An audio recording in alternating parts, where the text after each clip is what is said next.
This is Newsable, brought to you by BNZ. Let's find a way.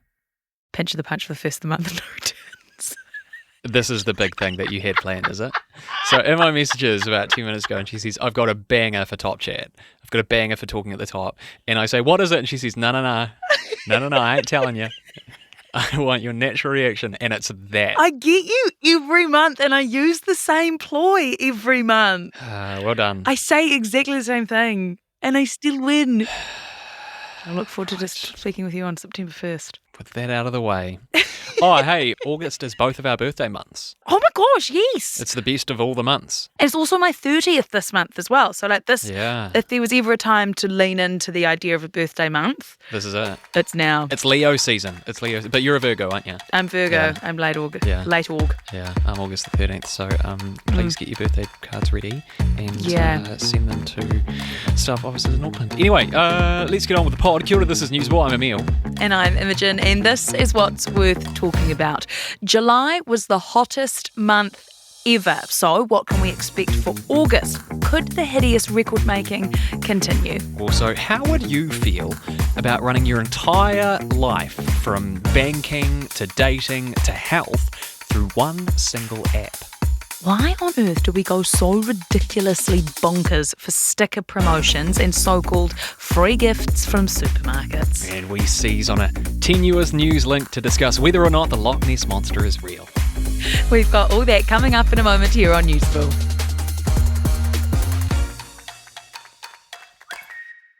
First, though, let's check in with Jess for the latest headlines and what's making news today. Kia ora, Emil. It's been another big night of football with two favourites booking a ticket to the quarterfinals overnight. England survived a red card to one of their star players to beat Nigeria in a penalty shootout. And Australia have continued their resurgent form, beating Denmark 2-0. The last games of the round of 16 take place tonight. Back home, and two teenagers are facing charges for assaulting men who they lured off a dating site in Christchurch. But police believe there are more perpetrators and victims. They say there have been several incidents where men were contacted on a dating site and assaulted when they arrived at their agreed location. Overseas, and Ukraine says it's foiled an assassination plot against President Volodymyr Zelensky. Ukraine said it caught a woman red-handed as she was trying to pass intelligence to Russia and was able to foil a targeted airstrike on Zelensky's location. And in ironic news of the day, Zoom has ordered its employees back into the office. The conference call company, made famous during the pandemic, said it believes a hybrid model is best, with employees showing up in person at least twice a week. Those are your headlines for Tuesday, Ratu. Ka kite popo. It's not yet official, but July was the hottest month ever on record, worldwide. Say goodbye to global warming, because in the words of the UN Secretary General Antonio Guterres, we're in our global boiling era. Our global boiling era, that is a very depressing turn of phrase. So to find out just how bad it actually is, we're going to chat to Luke Harrington. Luke's a senior environmental scientist from Waikato University. Kia ora. Kia ora. How you going? Very well, thanks. Well, I suppose everything's relative though, isn't it? So let's talk about how much hotter July was than sort of a usual July, I suppose. Is there a way of sort of quantifying this? Yep. So it's looking on track to be easily our hottest July on record. And globally, July tends to be the hottest month of the year anyway, just because there's so much larger land surfaces in the northern hemisphere. And it looks as though this July will break the record for the hottest July by about 0.2 degrees globally, which is a massive margin. Do we think that's it now? We've hit the highest month on record. We won't be breaking that one anytime soon, or is August looking like it could creep on up to snatch it? I don't know if August will beat July, but the chances of breaking these records and continuing to break these records depends on how rapidly temperatures are going up globally, which comes back to how much greenhouse gas emissions we're putting into the atmosphere. And so while the rate of warming is high, which it is, the chances of seeing these records being broken by a large amount is also high. Luke, why is this happening? Is this all El Niño's fault? That cheeky bugger El Niño?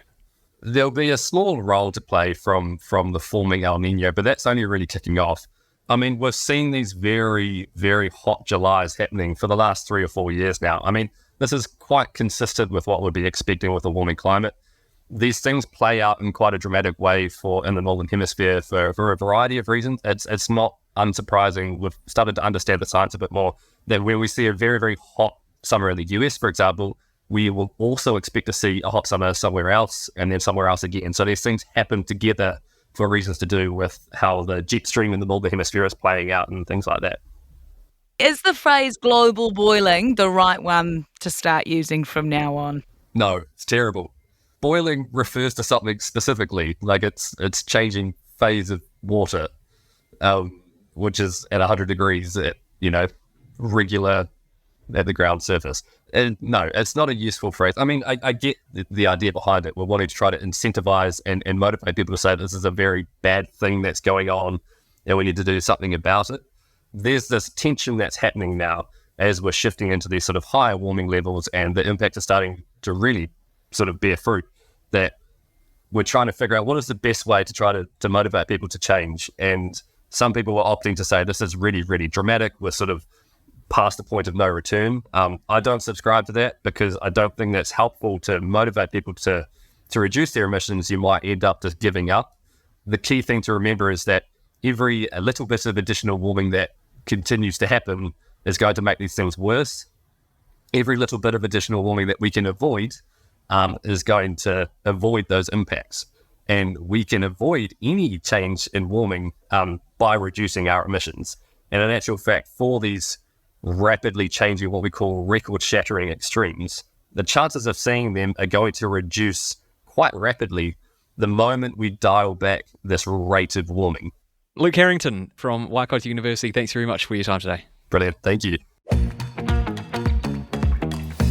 WeChat chat is coming up next. It's a weird sentence. And whether or not you'd be happy with one app running your entire life, from bills to health appointments to everything else. But while we've got you here, if you're enjoying what you're listening, chuck us a like and a follow on your favourite podcast platform. It really helps other people to find us.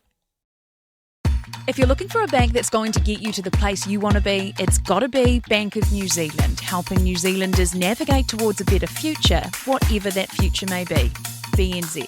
Let's find a way. How would you feel about running your whole life, from social media to banking to dating to healthcare, all through one single app? And if you think that sounds good, would it still sound good if that app was Elon Musk's Twitter or X? Not sure what we're calling it at this point in time. Oh, neither, because the app's not updated on my phone yet. But anyway, the company is in a spot of financial bother at the moment, but in a post last week, Musk says he envisions adding comprehensive communications and the ability to conduct your entire financial world via the app. It sounds kind of similar to the Chinese app WeChat, which Musk has praised in the past. So what are the advantages and disadvantages of running your life via a single point of reference? Alan Robbins is a senior consultant at tech policy think tank Brainbox, and he's here now to chat. Hey, Alan. Kia ora. Thanks for having me. Talk to me about WeChat first. I always thought it was just like WhatsApp in China, but it turns out it does a whole lot more than that, and you can even keep your health records on there.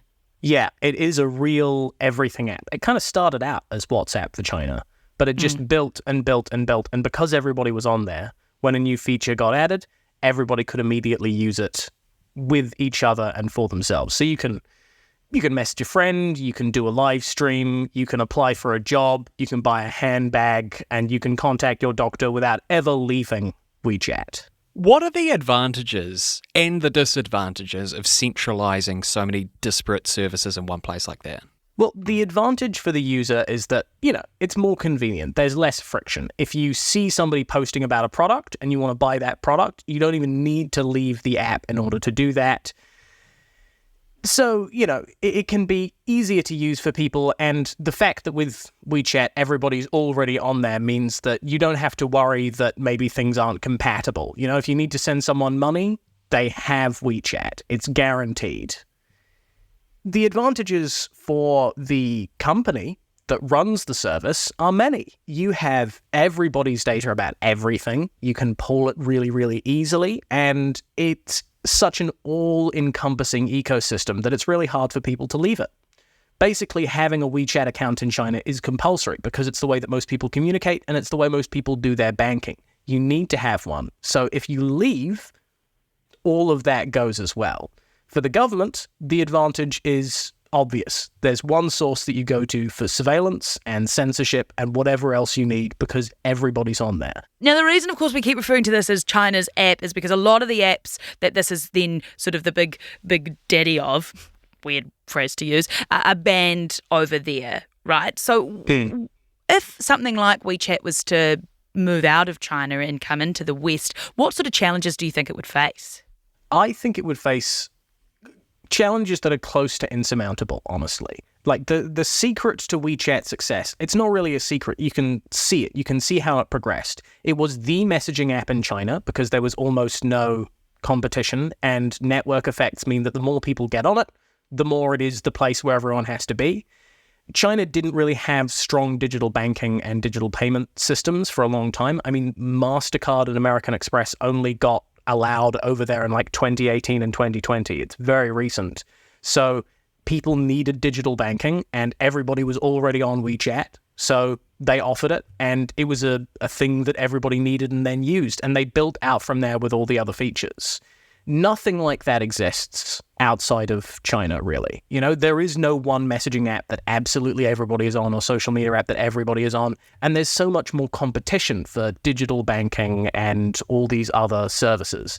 Your phone is kind of already a super app. You know, it does all the things you need to do.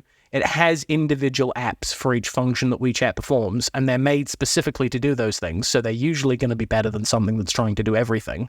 And it's not actually that much harder to go into another app to do a task rather than just going to a different tab within the same one.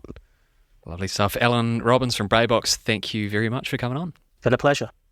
New World's latest supermarket sticker promo is upon us, and we're about to find out why so many of us go completely bananas for them. But we also want to know if you love the supermarket sticker promos. Get in touch on Instagram, we're at newsablenz, or flick us an email, newsable@stuff.co.nz. And remember, our Instagram page is where we post the results of Fun Fact Friday, so you definitely want to give it a follow. It's that time of the year. New World has announced its sticker promotion.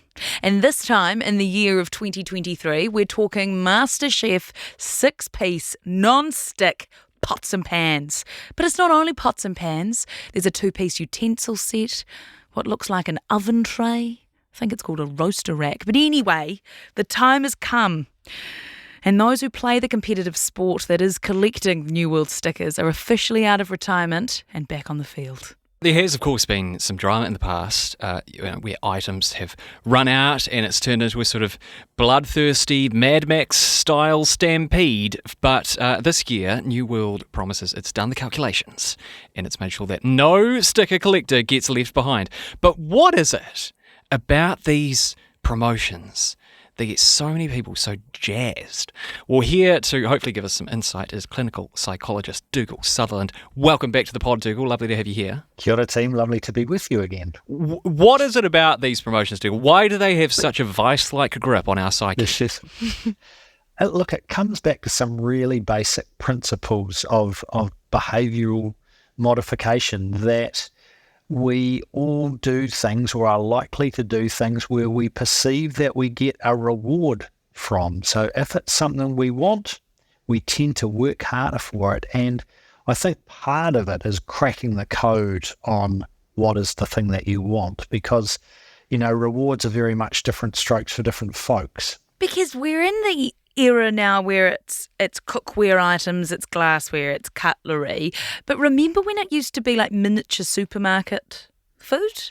And even then, that started wars, that had trades in the office. Is it still that same mindset then? Look, I think it's the same mindset, but possibly appealing to different audiences. There was another supermarket and they did sort of Lego kind of block things. Yeah. Now that's probably appealing to your kids, right? And the little toy supermarket food is again appealing to kids. It's collectible, it's fun, they like it. and presumably pots and knives and those sorts of things are appealing to adults. So there's probably a bit of picking and choosing of markets as well. It's like, okay, who's this one going to appeal to? And presumably there's been a little bit of market research going, we'd love that. It's real life Pokemon. It's real life Pokemon. Yep, absolutely. You get something out of it and you feel good and you go, yay, I want to do that again. Got to get them all. Dougal, as a clinical psychologist yourself, are you immune to the overtures, the manipulations of these marketing geniuses, or have you been seduced by these in the past as well? Completely seduced. That's the thing, right, is it doesn't even matter. It's like the laws of gravity. You might say, oh, the laws of gravity don't apply to me. Well, try jumping. You're going to come back to Earth pretty quick. And you could say, oh, the laws of behavioural reinforcement don't apply to me. But, you ratchet the number up enough, up, and it'll eventually go, well, I could do that. And look, pots and pans don't particularly appeal to me. But, when they did the knives... Yeah, I was going to say... Smeg knives. You give me Smeg knives vibes, Dougal. Good taste. We could do the knives. Dougal Southland, lovely stuff. Really interesting to think about. Thanks very much. Thank you. This is Newsable, brought to you by BNZ. Let's find a way. So I'm pleased to confirm that the Loch Ness Monster is not an eel. You're confirming that definitively. Once and for all, are you? Dr. Wells has delivered her verdict. I am pleased to confirm. Sorry, that may have seemed out of the blue, and you'd be correct. But it's because the Loch Ness, the old Nessie, as she's referred to, is back in the news. Yes. And it's not every day that the old Nessie pops up in the news. So when she pops up in the news, you got to talk about her. You got very excited when Nessie popped up in the news, didn't you? You're like, we're talking about this on the show today. We have to. Because when was the last time the Loch Ness Monster popped up in the news? Are you a bit of a Nessie enthusiast on the D-Lo, are you? Well, I'm not, but when she comes into the news, or like when she floats back into the imosphere, you got to talk about her. So according to the Daily Mail, a scientist has debunked the theory that the Loch Ness Monster is an eel. I did not know that was one of the theories, but I'm glad we've now ruled it out. And the reason it's ruled out is because apparently it's commonly believed Nessie is around 1 metre long. And according to this specific scientist, there's about a 1 in 50,000 chance of encountering an eel that size. So he says, nah. Okay, I always thought that Nessie was, like, 1 metre is not very long. Yeah. Can you even be described as a monster if you're that long? That's not monster levels, I don't think. Cuddly toy. But I do love the idea that there is monster or not monster, depending on how you're so inclined. Just swimming around the Loch Ness. Like, I am obsessed with the idea. I'd love for it to be true. Have you ever been there? No, I've not. Have you? No, I'd love to though. But I'm the same. I love the idea of all of these mythical animals. It's the same with the Yeti, yes, and Bigfoot in the States as well. Long may these rumours, which are almost certainly not true, but long may they persist, in my opinion. Well, apparently it's also widely believed that Nessie was a wave phenomena on the night she was a wave phenomena on the night she was first spotted. Yeah, I think an Otago University researcher, I think his name is Neil Gemmell, is actually at the forefront of Loch Ness Monster research. And in fact, I believe that his research suggested that Nessie was in fact an eel. So we should do is we should lock Neil in the room with this man who's quoted in the Daily Mail and get them to battle it out. Did you say Loch Neil? Imogen. That's Newsable for today. I'm Imogen Wells. And I'm Emil Dodd. Thank you very much for listening, in particular to our puns, and we'll catch you tomorrow. That was Newsable, brought to you by BNZ. Let's find a way.